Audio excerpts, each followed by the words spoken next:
Good morning, guys. Morning, Michael and Linda and committee. To start with, Anthony's going to be late. He's got the honor of getting his COVID shot this morning. And so we want to wish him well with that. And so the good thing about today is it's Friday, the sun's shining, and we have next week to do meetings all week long with our constituents, which is good. This morning, I thought, we haven't got really anything on the schedule for the first half hour or so because Gus is coming at 9:45. And so I wanted to, well, we already talked a little bit, but I wanted to make sure that we were all set on possibly moving our other two bills that we voted out to the proper committees. And the way, Corey, you weren't on, I don't think, but what we talked about is I would move one bill to education, say, and Chris will move the other bill to natural resources for their review. And we'll know a little later on this morning, the procedure for doing that.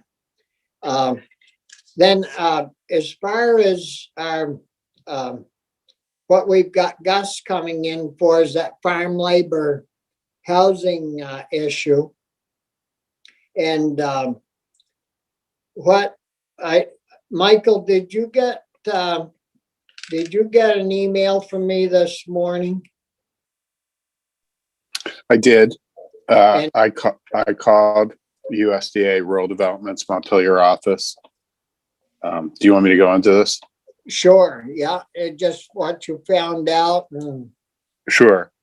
So there's they have 3 programs for rural housing. 2 are specifically rural housing, and one is a rural housing purchase or construction program, and it's a loan, and it's a grant if you're over 65. They also have a repair program. The issue with both of those, with regard to farm labor housing, is you have to be the occupier of the home so it has to be owner occupied. So the actual building, the building has to be owner occupied for which you receive the grant or loan. So why couldn't a renter, why couldn't a farm laborer be the renter? Well, that's the third program. That's the farm labor program, right? Farm labor housing program. They have a program to provide loans, and in some instances, again, you have to be over a certain age you can get money to either construct farm labor housing or repair farm labor housing on your property. It does have a citizenship requirement, but the person I talked to said that it's generally not an issue because they only apply that to the person that applies for the assistance, and the person that's applying is usually the farm owner. Yeah. And so I have a contact name that I'm supposed to call. I just didn't have the time to do it before this meeting. Well, yeah. But one of the things that you also asked me to ask them, is there money available? And she said yes. She didn't quantify how much, but she said that there's money available. and what's the cost share look like on that program? Well, if it's a loan, it's a loan, right? And so it's 1% interest. So But that exists, like that that exists today and exists tomorrow. It exists today. The question that she couldn't answer is whether you could create a program through VHCB or some other entity where they provide assistance to farms to apply. And I didn't know really exactly how to explain it to her, and she wasn't the farm labor housing person anyway. And so it was. I don't really know how you would set that up. I would want to talk to the farm labor housing person. Yeah, maybe even a question of could we buy down even the 1%? Yeah, to that's zero. what I was thinking. See, if we can offer Gus some, he loves wheeling and dealing. You know, if you can add money from somewhere else, so the money that he has, he really appreciates doing it that way to make the money go further. And if I thought if having Michael do this little research project, if we could talk to Gus about maybe setting up a little program within his shop, giving him this forward information about dealing with USDA to some extent, that he would take $500,000 out of the 20 million or something, and then pick up some more money from USDA. You could do a lot of upkeep on farm labor housing if you had $1 million. And because I don't want to steal or take too much money out of the housing issue, because as you all know, we've got a serious problem with affordable and decent housing from one end of the state to the other. So do you think, Michael, would it be hard to set some type of a program up with Gus, or do you think we just talk with him about it and let him do his own thing? Well, I don't think it'd be hard to earmark a certain amount of money for VHCB to provide assistance for farm labor housing. I don't think that's going to be hard to do. You would just have to set up some criteria around it. I think what will potentially be hard to do is to leverage that money to the federal money. That if that's what you want to do, I need to really talk to the people at Rural Development about how to do that. Well, what I had in mind, Gus gets a lot of federal money, but he also gets a bunch of state money. And we would use state money to match the federal money, not federal money matching the federal money, because in most cases, that is not allowed. You can't take COVID money and match it against other federal money and make it work. But you can take state money. And so, I thought maybe we could chat about that with Gus to see. I mean, I'm sure he's well tuned in on what's allowable and not. Yeah, I So- agree. I think he's the he's the one with experience and creativity with these programs, and he's the one to really plug into to figure out how to do it. Yeah.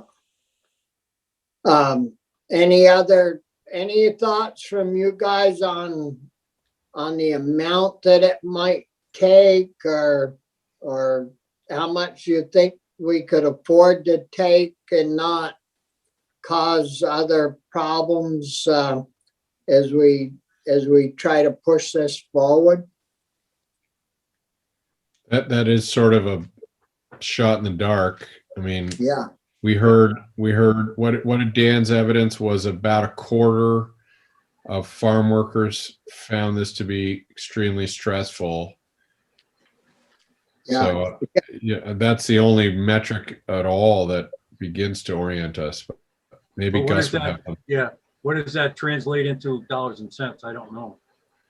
You're right. I mean, if we do anything, it's more than we've done in the past. So Well, yeah, I mean, and I haven't got a clue what type of updates, renovation, does it mean 50 grand an apartment or a house, or 10 or 100?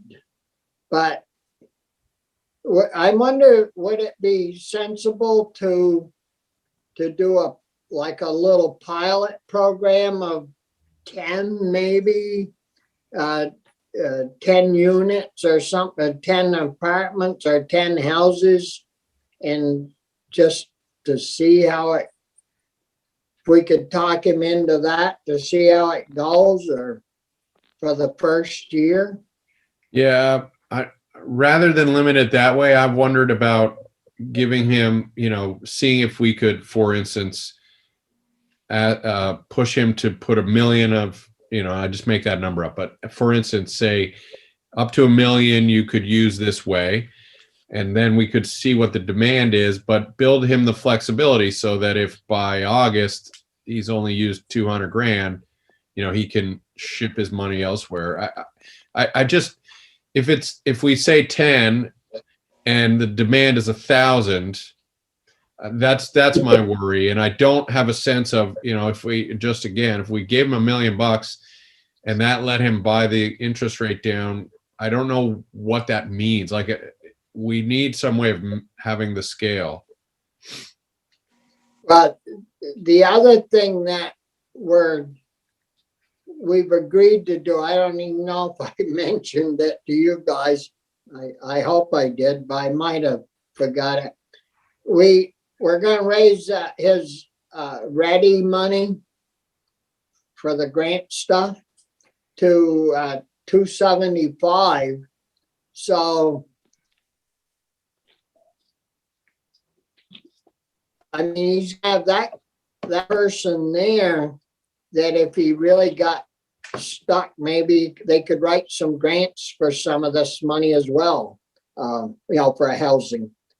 We can talk with him when he comes in regards to that, besides the federal money, because a lot of this money comes right from groups, that have hunks of money that they give away, and they do pretty darn good finding it. So we'd ask him about moving up to a certain amount and leaving that discretion up to him. Linda, do we have any of that, or do you have any of that documentation that Dan brought with him from UVM that he showed us on the screen? Yeah, it should be on your webpage under his name on the Is- information. When we have Gus in, is that something that you could pull up and put on the screen so that Gus would see what we saw, to be able to show him the need out there to do something like this? Yeah, let me just check and see what documents there are. There were several, I think.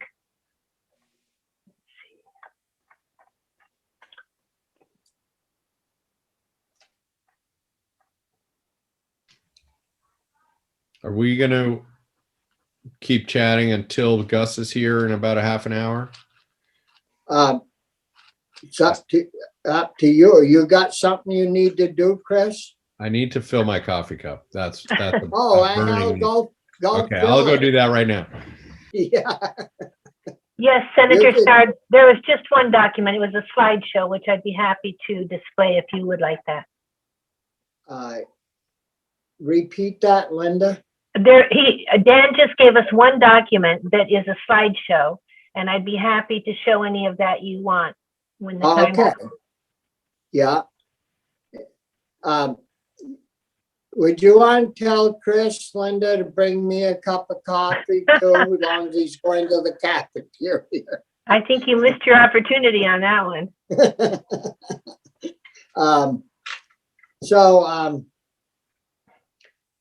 Michael, do you think, did you sit in on that presentation with Dan from UBM and Buster? No, I wasn't there. I wasn't present. Wouldn't that be a good way to, I mean, Dan, the professor up there, he did a good job that day showing, the survey that they did, and the stats were really pretty compelling that somebody needs to, do something about upgrading some of this farm labor housing stuff. I should think that would be something that Gus would be interested in seeing. Yeah, I mean, I think it has real potential. I think there's money. You might be getting even more money in the next round of CRF federal funding with less restrictions on it. 900 million. Right. And so I think you've got potential to do it. It's just about figuring out how much money and how to administer the program. Yeah. Yeah. Brian? Thank you, Mr. Chair. Yeah, I was wondering about that next round of relief money too. The other thing, I wonder whether Senator Sorokin might have, I mean, that committee's charged with housing. He might have someone that we could talk to about, because I think Chris Pearson makes a good point. We know a percentage of the farm workers need help with housing, but we don't understand if it's 25%, what that translates into in terms of dollars and cents. But maybe Michael Sorokin has someone that we could at least talk to that says, well, here's the number that you really should be looking at, kind of thing. I mean, I don't know. He's got more resources on that end of things, I think, than we do. On cost numbers, Brian? Or housing specifically, yeah, housing. Maybe not, but it seems like that committee's charged with housing. Well, My sense is he'll say, you guys got to talk to Gus. yeah. Well, then I do. at least we know that that's the right person. Yeah. And I've talked with Gus about this many, and even many more times, but I don't understand how we'll take a building, retrofit it, and into 10, 15, 20 apartments, and end up getting $200,000 per unit into each one of them. I can't get that through my mind about why it costs a GD much to rebuild an apartment. And I've talked with Gus many times about that, and I guess they kind of pay the long dollar. It's not like if Bobby's doing it, I bet you a lot of it has to do with federal regulations about what needs to be in there too. Yeah, I think that, and then if it's an older building, it has to retain its aesthetics and all that good stuff. But that farm labor housing shouldn't have much of that to deal with. We just want to make sure that the windows are tight and the doors closed and there's a good furnace and it looks decent.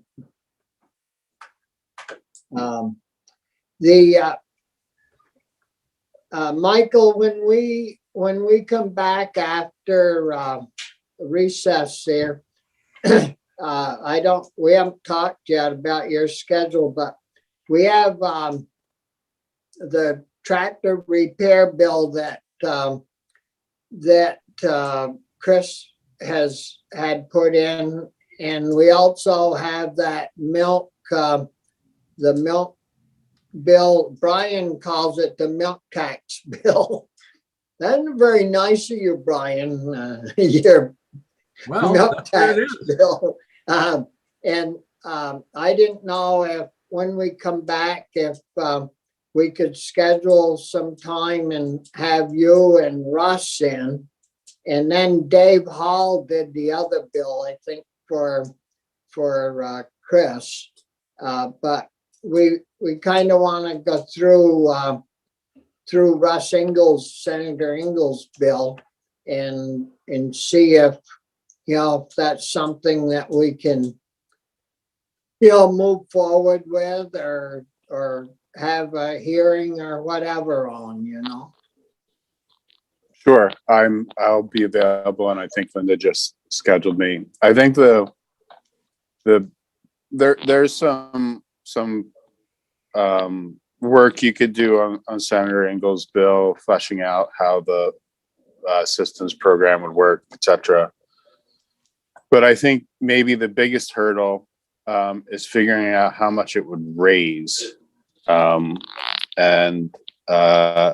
Senator Ingles has asked JFO to look into that, and I don't know where they are in that process. Yeah. And that's probably kind of the biggest. There's going to be some legal pushback on it, but I think the way that it's set up, it's legal, constitutional, but I think you'll probably hear people raise an issue about that. Yeah, I know. We did a thing 25 years ago, and if you do it just on milk, it's a very small. Back then, it was a very small amount of money. If you put it on all, say, dairy products and do the ice cream and the yogurts and the cheeses and the butter, and then I think you would probably get up to a fair amount. But and then but we might have to try to get numbers from somebody. Our joint fiscal will anyways. The other thing that I picked up on, it talked about container, amount per container. And I didn't really see where there was a difference between a half a pint of milk and a gallon of milk, because they're both considered containers. And did I read that wrong, or did I miss something, or? No, you're correct. It's a flat assessment per product, so it doesn't change based on the size of the container. And so I thought there might be a fairness issue there. But anyways, we'll But that's partly what JFO I think will be looking at is how to break down the products to have, because butter is not the same as yogurt, it's not the same as milk, it's not the same as ice cream, right? So how do you find a fungible unit across all of those products? And and whether or not you could or could not to assess the tax at. I think that's partly what JFO is going to be looking at. I know Senator Ingalls asked them to look at basically unit pricing as something that they could potentially use as a calculator. Does Yeah, that also mean in schools? What do the kids normally get? A half pint or a pint of milk? half. Half. So Yeah. they would be adding a nickel to that as well? Yeah. That's I think Senator Starr, you've hit on a point that I probably should have discussed with Senator Ingalls, and I did not. But it's probably one of the biggest issues with the bill. Yeah, that kind of jumped out at me and I said, wow, I think I read this wrong. Michael wouldn't screw up on that. But how do you assess the assessment across all products? I mean, that's the issue, right? And I don't know how to do it. I really, because If Is it it- was easy as writing that bill, Michael, we'd have done that 40 years ago. No, yeah, we plowed that ground so many times trying to figure out the different angles to get at that. I mean, and honestly, it hasn't happened yet. I mean, Yeah, because I guess you could build in de minimis provision. So if the for each type of product, right? So an individual 8-ounce carton of milk wouldn't be subject to it. Or, those tiny little kids yogurt cups. yeah, those Um, little small cups, get $1 on them and it costs 50 cents. So I think you could do that. Yeah, I wouldn't want to do that. My kid has those little yogurt packages, and they're already like $1.20 a package because you get 4 of them for $5. That's an expensive child you got coming along there. I know he's got. I always joke he's got a $60 a month yogurt habit. It'll only get worse. I know. Well, we'll have fun with that when we get back from the break and try to figure that all out. Is there anything else that you guys have thought about that we wanted to ask Michael about? Or are there any other bills that Carolyn's doing that's going to be coming our way, Michael? Well, they plan to vote the miscellaneous housekeeping bill today. So that's going to be a vehicle, as it always is, for you after crossover. They're also looking at, remember how you looked at replacing the Vermont Pesticide Advisory Council with an Agricultural Innovation Board? They are looking at that. They've got a current use bill that's potentially on the floor today. That I did not draft, but that apparently went very well in committee for them. So there's that. So you're going to get ag tourism, assuming that ag tourism No, comes to you. It went to Sears. I went to Sears. Well, but he's ag gonna tourism, send it to miscellaneous housekeeping, the current use one, and a potential ag innovation board bill, What's the current use bill? and a shelter humane officer bill. The whole who is a humane officer for the purposes of animal cruelty. Bryn did that one. That might wind up going to judiciary as well. Did they put the Secretary of Agriculture in as a humane officer of the state? I don't know, but I don't think the agency wants to be a humane officer. Maybe the Uh, health commissioner.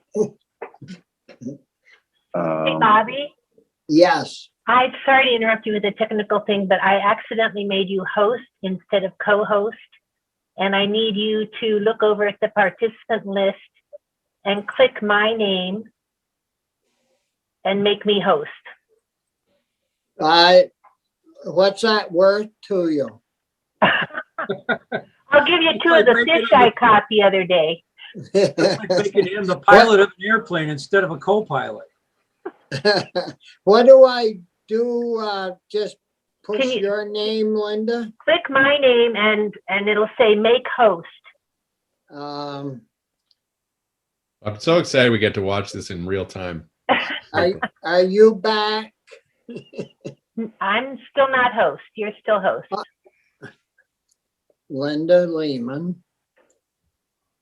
Go to more.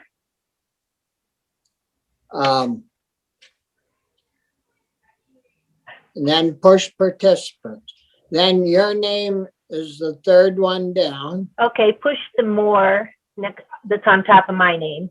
When you click my name, a little button will come up that says more. So push that and then go down the list and say make host. I haven't seen where more is. Do you have three little dots, maybe? Yeah, Push- there's try a that. more there. Push that. Yes. Yep. Yeah. Make host.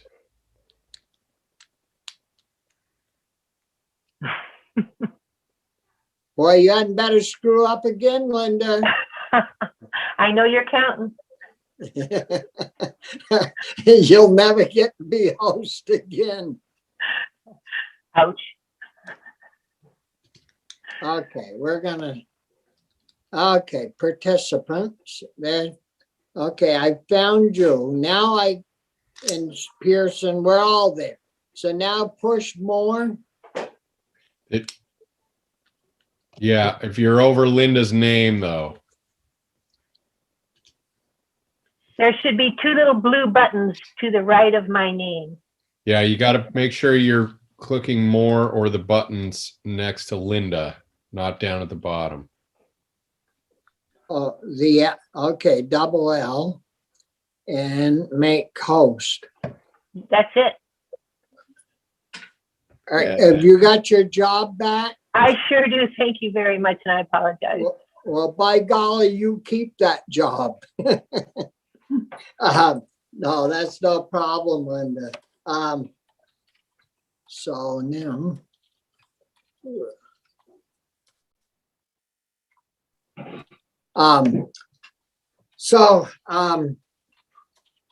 You found the document and we're ready to go with that if Gus wants to see it, right, Linda?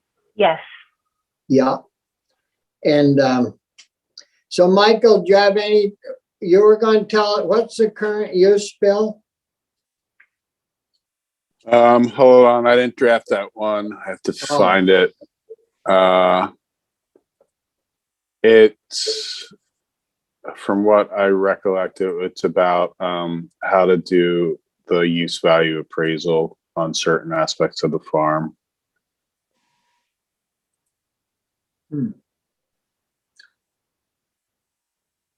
The tax department wanted to do one with small scale solar panels less than 1/10 of an acre. It wouldn't have to be withdrawn from current use or something. But I think So down- what it says is, on or before November 1st of each year, the owner of ag land and the program needs to certify to Yeah. the commissioner that they meet the requirements. What this says is that the commissioner may waive the eligibility requirement, provided that the commissioner obtains through other means satisfactory information that the enrolled ag land continues or enrolled ag buildings continue to meet the requirements for enrollment.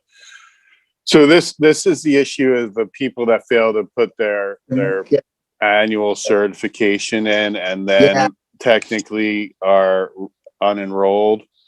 And so this gives the commissioner of taxes a tool to say, no, they're still enrolled because we determined that they're still engaged, still meet the requirements for ag land. That's one of the issues one of our finest senators pushed through a few years back that was totally idiotic. Yeah, we already have a law that if you change the use of your land, you're supposed to report that. And if you don't report it, there's penalties. This put the onus on every landowner to fill that paper out and send it in each year, check in the box. Well, I haven't changed any. I mean, it reversed it, and it really messed. It caused everybody a great deal of grief. You guys want to grab a coffee for 5 minutes or something, and then by then Gus will be with us and Sure. everybody again, and we'll start our meeting back up. We have Jennifer Holler with us and Gus Seelick from VHCB, and they're with us this morning to discuss farm labor housing and housing in general on farms. And I guess, Gus, we back a week or 2 or 3 ago, we had Dan Baker in from UVM and Buster Caswell, I think. And I don't know if you received any of the information that Dan presented to us on their research and follow-up from his research. But what it showed the committee was that we're really slacking on farm labor housing. Overcrowdedness, some poor conditions, and like he has the numbers, and so we dug into that a little more and found that there's USDA has a federal program that has 2 or 3 different sections or segments to it. And Michael O'Grady, our council person, has done some research on that. And I guess what we wanted to chat with you about is, because you're the guy that does the housing stuff and actually has a couple of dollars to do it with. If we could put something together on a trial basis, maybe, or something to try to move into that area to some degree to get some of this farm labor housing updated and have it so it's presentable. So when we bring immigrants in, or these foreign workers, that at least they have a decent place to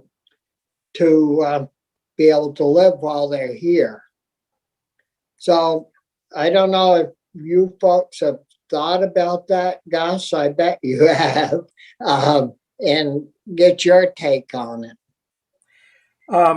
So I'm familiar, but not intimately familiar with Dan's research. and this is a longstanding issue, and I really think goes to a broader issue of how Vermont manages quality in housing and enforces codes generally. And I think there's discussion of that going on in the State House as well, and has been for quite a number of years. From our perspective, what we did, and I actually had a meeting with Secretary Tebbetts and his team on this issue a couple weeks ago. Last year we commissioned a report on farm labor housing. We're expecting it in mid-April. A fellow named John Ryan, an associate of his, has been working on it, and Dan's research is part of his report. So I don't have the report yet. I had a preliminary discussion with John about a month ago, and what he said to me was that the number one thing we really needed to focus on, some kind of revolving fund to help repair housing that's in poor shape. And so I think that's one of the things that we are planning on. We always appreciate the opportunity to bring federal money into the state and leverage it as much as we possibly can. I understand, but I'm not an expert here, that there have been a number of barriers in using the rural development programs, but we would be happy to experiment with trying to work with rural development and with the farm community to bring those funds in. There's both an on-site farm labor housing program. I think that's been used more. And I think the off-site program has never been used in Vermont. And that may also go to the status of some of our farm laborers in terms of that. So those are some of the barriers, but I think we definitely would like to move ahead on the repair side of things, and we would be happy to look at whether there's a way to help farmers use these resources. One of the issues I think with a loan program is, what happens to the housing if you don't have the circumstances of the farm change and you don't have the need for it for farm labor. And I don't think USDA looks kindly on leasing it out to people other than farm workers or retired farm workers. So that's been one of the barriers. And under our statute, our fund, we're supposed to invest in housing that will be permanently affordable. And that sometimes causes people to say, well, we don't want your money in the deal because we want to be able to do something else with the property down the road. But having said that, and knowing that the governor's recommendation is quite large this year, and he wants us to focus on workforce among other things, and farm labor is absolutely part of our workforce, we would appreciate the opportunity to make that a part of the focus of our work in the coming year. Yeah. Last thing I would say to you is we will need, as you know, we don't do this work. We work with community-based partners.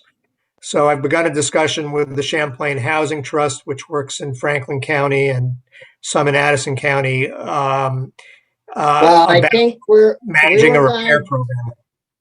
We were going to design this, Gus, for Orleans and Essex County, not Franklin and Chittenden County. Well, I was Bobby, going you represent two Franklin County towns. Yes, I was going to remind him of that, and also say the other organization I've begun the discussion with is Rural Edge, which obviously covers Orleans County. Yeah. So that would get us to the biggest farm counties. So we've begun that discussion. One of the things John said to me is this is an issue that really needs a champion. It's probably going to need outreach from the co-ops and support from them as well to make something good happen. Yeah. Michael, did you want to run over a little bit about what you learned from your quick research that you dug up? So Gus this morning and Jen this morning I talked with a staffer at USDA Rural Development's Vermont office, and she specifically does the rural housing and rural repair grant program, not the farm labor program. And she basically said that the rural housing and rural repair would not be ideal because one of the eligibility requirements of that is that the property is owner occupied. And that basically eliminates the ability to use tenants. But we started talking a little bit about the farm labor program, which she is not the most versed in, but she said gave the issue of the on-site, off-site. She referenced the fact that there is a citizenship requirement, but she said for the on-site program, they don't really run into that much in Vermont because they provide the assistance to the farmer, who's the owner of the farm. But I looking at the requirements right now, and the way that they define a domestic farm laborer requires citizenship or in the states legally. So I have to track down with the head of the Vermont farm labor program that requirement. But one of the things that she did say is that nonprofit associations can apply for this assistance, and then use the money according to the criteria for the program. From what I'm looking at, the rules, that seems largely for the off-farm programs, for the off-farm housing, and then you have the citizenship issue again. So I think there's a little bit of a labyrinth that I need to figure out on how this could work. That's what I know. I think the important thing, Michael, that you found out this morning is that, Gus, there is money available. Yeah, That's the important thing, that there's federal money available. And, so we could match it up with some of our money, and that would stretch everything out of ways. If any of you guys on the committee have questions, just Chris? Michael, the owner occupied, you said you used a phrase that said something like the property. I guess, it seems to me that the property in many cases is owner occupied, but the building is probably not. And I just wonder if I'm hearing a distinction there, or that's just wishful thinking. So I'm under the rural. I'm looking at the rural development single family housing direct home loan program, and this is for construction or purchase of a single family home. And one of the eligibility requirements is that the applicant needs to agree to occupy the property as your primary residence. Okay. Yeah, I think I'm at least thinking of repairs and upgrades. Yeah. Gus, when you conserve a farm, is there a discussion or a requirement around code at that moment?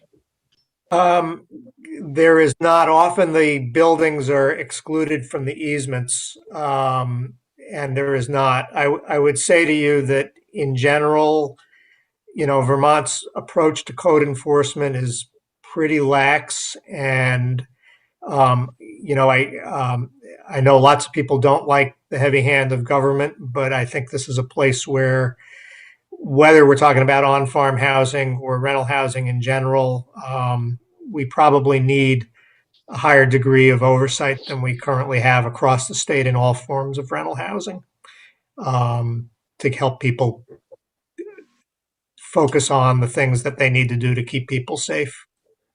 Yeah. Gus, would you need any if we were to pursue this, or if you were to pursue this, would you need any language changes or anything, or could you just, with your jurisdiction, move forward? Well, in general, what I'd say is that we are, from the governor's proposal, we're already asking for some language changes. And I think the House has reacted, the other bodies reacted well to that, just for flexibility so that we can spend money in the conservation and agriculture areas. And I think in terms of, we may decide, but I think we have a little time to ask you for a little bit of language that would just give us some flexibility about running a repair program where we may not get permanent affordability and that kind of thing. So we may ask you for a change or two that would go with this special appropriation in order to stand up a repair program. But let us get back to you on that as an issue. And Jen, I think, has a thought on the language in front of Hi, Jan. now. Good morning. Jen Morning. Holler with VHCB. VHCB doesn't require any authorizing language change, which this falls, within what we are authorized to do under our statute. But as Gus mentioned, there is the $20 million in one-time funding that the governor recommended as an increase for this year.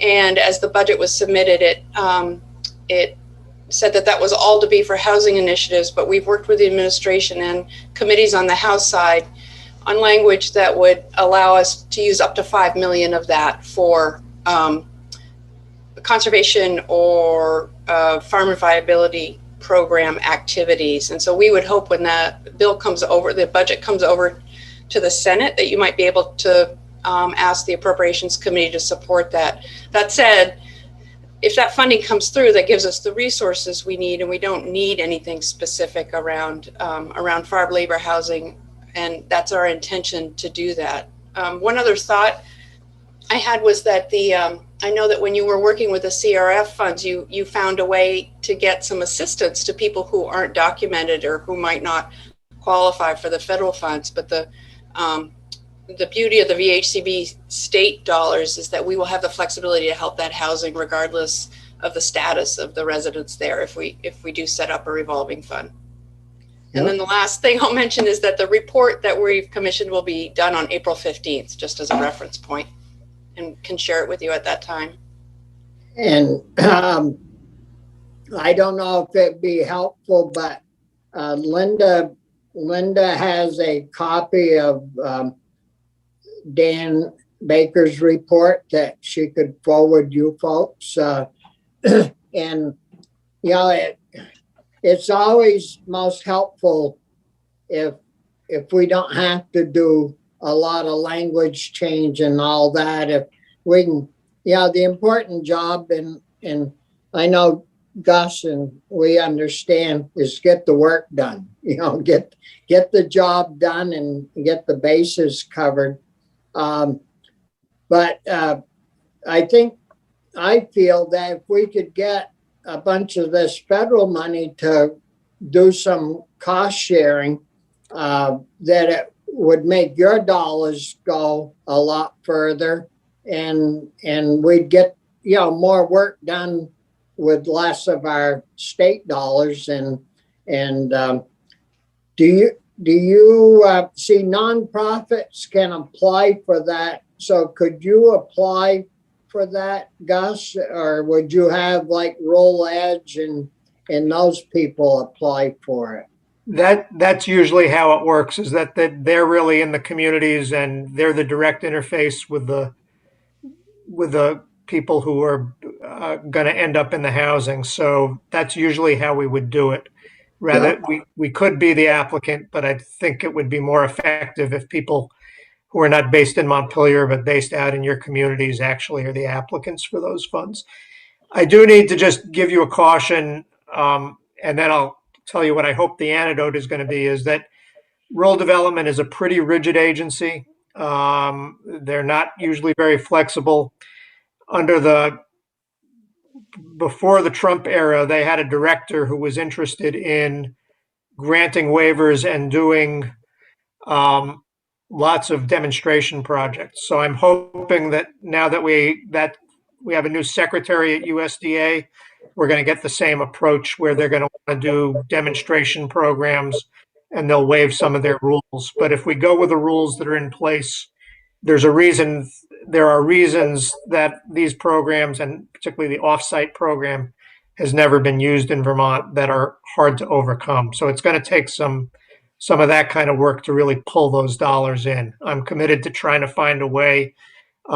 We actually got them for the first time anywhere to grant a waiver so that we could do replacement homes and mobile home parks on leased land. When Secretary Vislak was in office previously, they'd never done that before. But that's what it's probably going to take, that kind of creativity that we didn't have in the last 4 years to use that program. And who does that, Gus? Do you lobby our congressional people to put something in the budget bill, or what avenue do you take to get the waiver? Well, it's what I would call a conspiracy of goodwill. So there's a good idea at the community level. The congressional delegation might send a letter to the secretary or the head of the rural development office. Last time around, Ted Brady was the state director, and he was interested in lots of experimentation.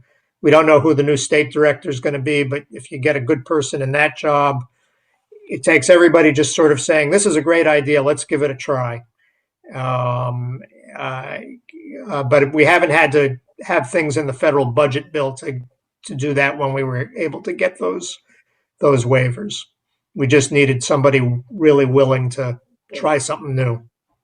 Yeah, well, that's good. Chris? Gus, you mentioned that this issue really needs a champion, and I have a feeling this might be it. I think the folks assembled here, I'm not sure where else we look for a champion. One of the programs, as I understand it, that exists already is a federal loan program. It's a low interest, 1% or something. Do you think, and I say this with the context that we're all trying to figure out more options, and smarter people than me are going to pull some ideas together. But one of them is that we would take that program and buy down so it effectively becomes a zero interest loan program for our farmers, or even though 1% is pretty darn low. Do you think you have the flexibility for that kind of approach, or is that part of this that's just going to have to be evolving as the budget moves forward? Well, every farm is different, and as you know, some farmers are pretty cash crunched right now, given the state of the economy. So I think whenever you're asking somebody to take on more debt, even at 0%, it's a challenge, and I think that's why the chair is saying, can you put your money together with this so that further lowers the amount of debt that they need to borrow in total. So 0% is good, but if your cash flow is really tight, then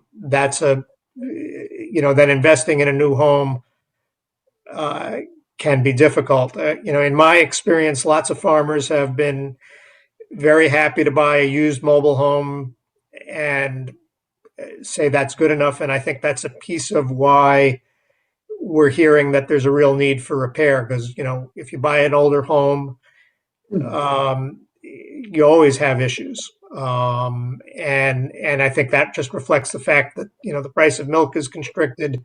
Some people have lost milk contracts. Other people are at the beginnings of their careers in agriculture. And it takes a lot of capital and to be a farmer these days, and people are pretty well leveraged. So I think that's just generally a big challenge. And I do think most farmers want their labor living on the farm or very close by.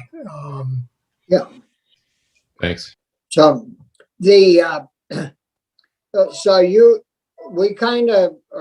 talked about, and I think we kind of talked in down in the other room that I'm in about setting aside and giving you flexibility already on the Senate side with that 5 million.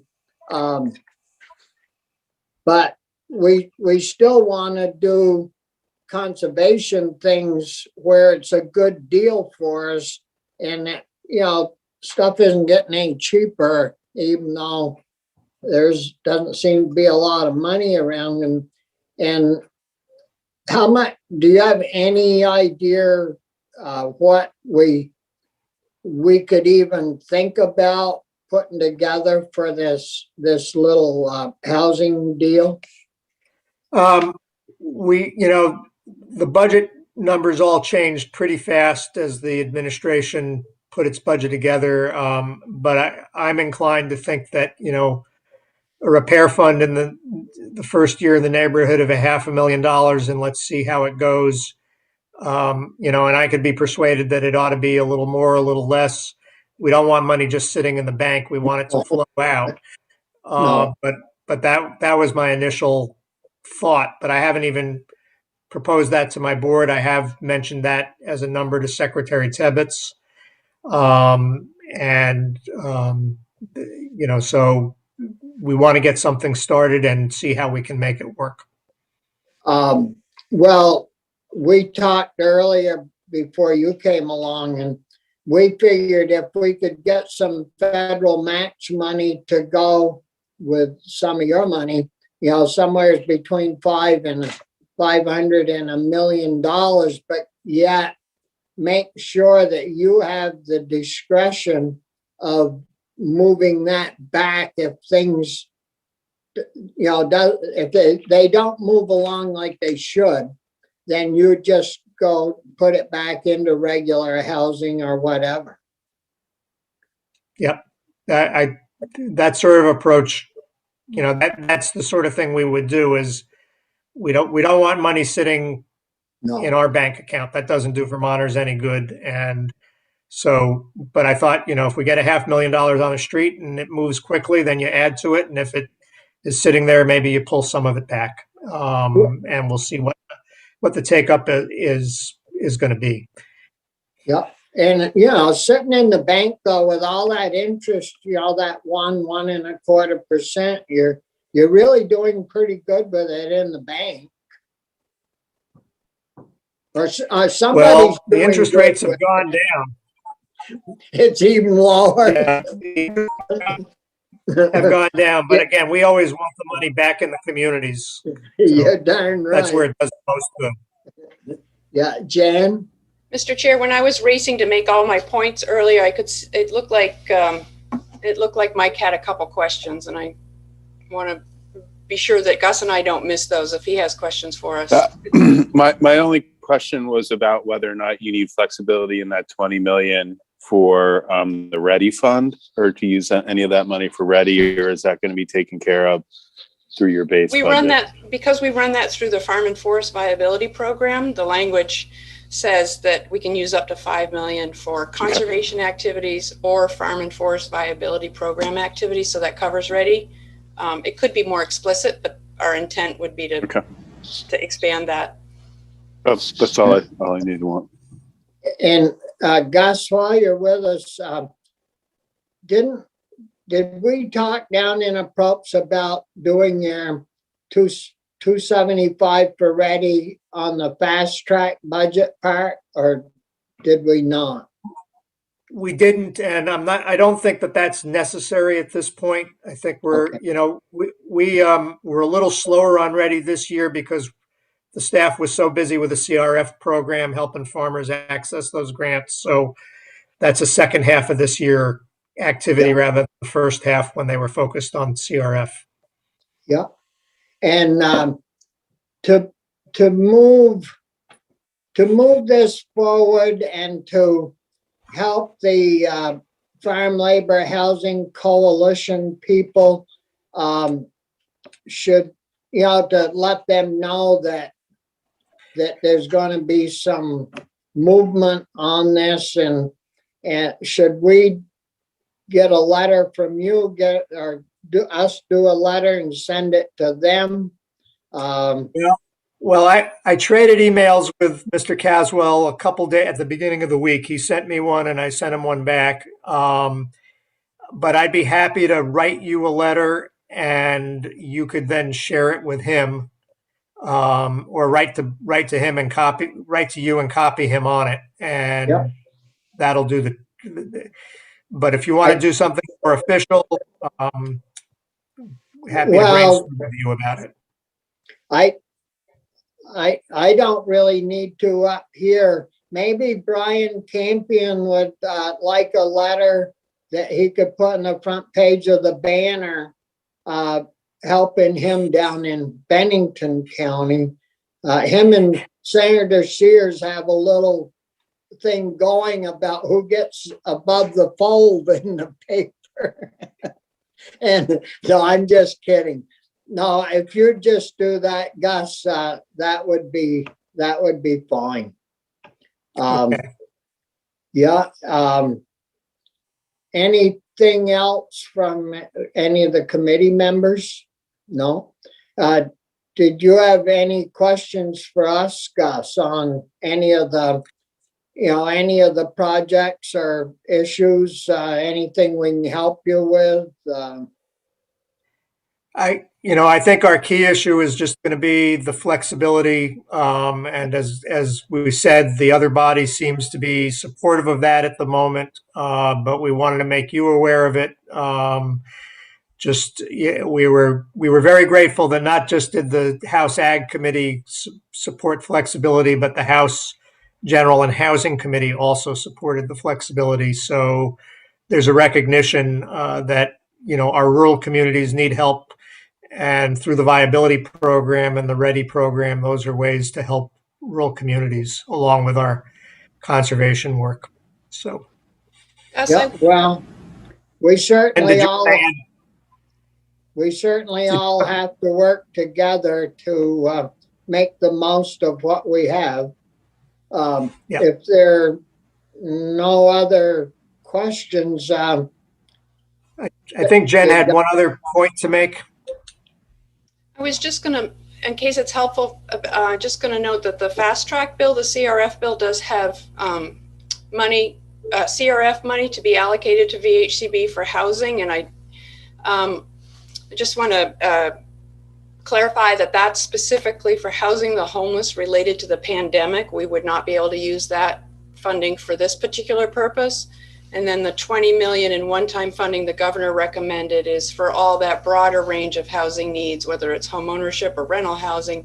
And that's what we would be able to use for the farm labor housing. So just because there's multiple bills moving this year, I thought it may be helpful to make that distinction. so that would be the July 1 funds, right? The 20 million would be the July 1 funds, yes. And there's a and- CRF money in the fast track bill about to land in Senate appropriations. I don't know when you get back from town meeting break that has money for housing, but that's very specifically for homelessness related to the pandemic. Yeah. And how long do you think it would take Gus or Jen for like Rural Edge or Champlain Housing or any of those groups to get geared up to try to get some federal money going? I hope we'll be hard at work on it this summer. So the July 1 date would not mess anything up then, No, because we want to get that federal money if we possibly can. yes, we do. And you're gonna talk, you or Jen or somebody's gonna talk to those groups, right? About working will. on. Yeah, Yeah, I've already begun a discussion with both of them. Yeah, and we Yeah. participate in that loose stakeholder group that Dan and Buster talked to you about. We're part of that group. yeah, And they're aware of the Well- study coming too. yeah. Well, I think my day's going quite well. Well, I'm glad to hear that, and I hope the whole committee day goes well and that you have a wonderful break next week. Yeah, I well, know thank, everybody's been working hard, and I hope you can get away from Zoom at least a little bit. won't that be a break? Well, thanks a lot, Gus and Jen, and you'll have a break with us out of town, so good luck to you. Okay. Yeah, Thank- thanks a lot. Okay. Take care. Yeah. So I think committee, isn't it strange how we do stuff and then the ag department comes right in and gets going on it? It's pretty good. We all get to pull in that buggy in the same direction there. We may get something done. But that, I think, Gus has got a good handle on it, and Linda, you're gonna send Gus that report? Yes. Yeah, good. Any other comments from anybody? I don't know if Baker, if we ought to get him tuned in so that he pushes the coalition to push to get stuff rolling, or I mean, we've, as you just said, kind of stimulated the right discussion. I think for my money, we got to just keep an eye on it and not let it drop. Yeah. Yeah. Very good. yeah. So, we'll review it then from time to time, check in with, of course, they aren't gonna do anything till July by the sound, but these housing agencies, they've got to start applying for some of this money, or it'll be gone and it won't be there. Anything, Michael, from on your part that we need to think about or do or look at? I can't think of anything. I'm still going to try to track down the farm labor person in Vermont, housing person in Vermont. But just looking at the rules, the federal rules for that, it's going to be hard. The nonprofit has to certify that it's going to comply with all the tenant housing requirements, and there's a citizenship requirement for that, and so it would be tough for that nonprofit to do that. And then are you basically, a significant portion of the farm labor community in Vermont might not qualify. But And so we talk about that, Michael, but I was reading this morning that down in freaking Texas, they've gone through and rebuilt whole apartment houses under farm labor housing. And, well, that's the off-farm multi-unit program. yeah, but that's more stringent, I thought you said. It is. And they're down there redoing whole blocks. So I can't comment on how they're doing it, but I look at those rules and I'll still follow up. I think it's going to be difficult. Well, that's Washington for you. Yeah, One there thing, was. the seasonal employees that come on visas, they would still qualify. But you have to be in the United States legally. And I thought earlier you said something to the effect that if the farmer is the owner of the property and it's only for farm labor tenant housing. Right, that- there's the off farm where the nonprofit organization can be the applicant. But then there's the on farm where the farmer is the applicant. Yeah, And so the person I talked to this morning said that they just look at the eligibility requirements for the farmer, right. right? And- So on farm might not be as much of an issue, but you're not going to be having the nonprofit being involved in that application. But that's a loan. But that's a loan.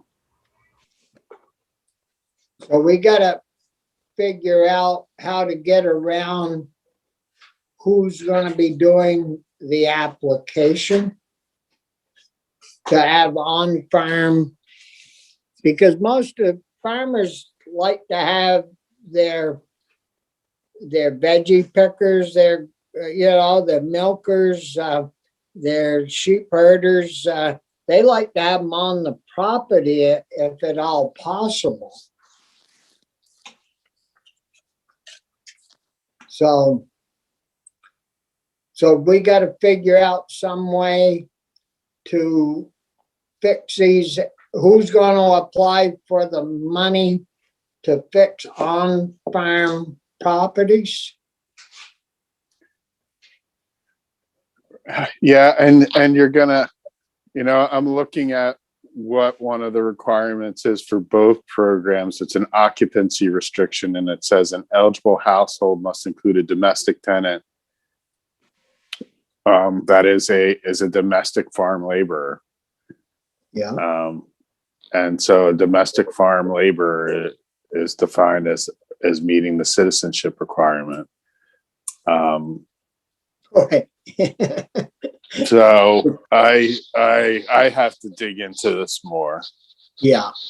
Well, I think we certainly have time, but I was wondering from the other day when we decided to talk about this morning, if if a group like Farm Bureau or Rural Vermont or NOFA, or if those nonprofit groups like that would be interested in participating in helping out with with farm labor housing at all. And I just thought I'd run that by the committee, and Jackie or Maddie or some of them might be interested in helping to put this together to some degree. Brian and then Chris. Yeah, thanks, Bobby. We all just got an email from Jackie Folsom saying that she's going to work with Vermont Farm Bureau to get the word out, whatever funding's available. So you can bet they'll be working on it. Yeah. And Chris? Yeah, I was going to say something similar. I think Gus was suggesting the co-ops as partner, but it's more in the vein of what Brian just said of telling folks what we end up doing rather than brainstorming with us. Although maybe to the extent they're watching, we clearly need the help. Michael, any sense of whether or not folks at the agency are also, this is complicated and hard enough that we haven't done it to date, right? So that always suggests to me it's not a new problem. We haven't focused enough to address it yet, but I wonder if, rather than only ask you to do the brainstorming, if there are folks that you might be aware of over at the agency that are looking into it. They've now stated this as something they're trying to work on as well. I can always reach out. I'd probably start with Deputy Secretary Eastman and see where that goes. Yeah. Okay, I think that'd be smart. Certainly, any help we can get from any direction. Like I said, the main thing is to get the work done, not play in the mud all day. Get out there and get it done. So anything else, guys? All set. All set? Yeah.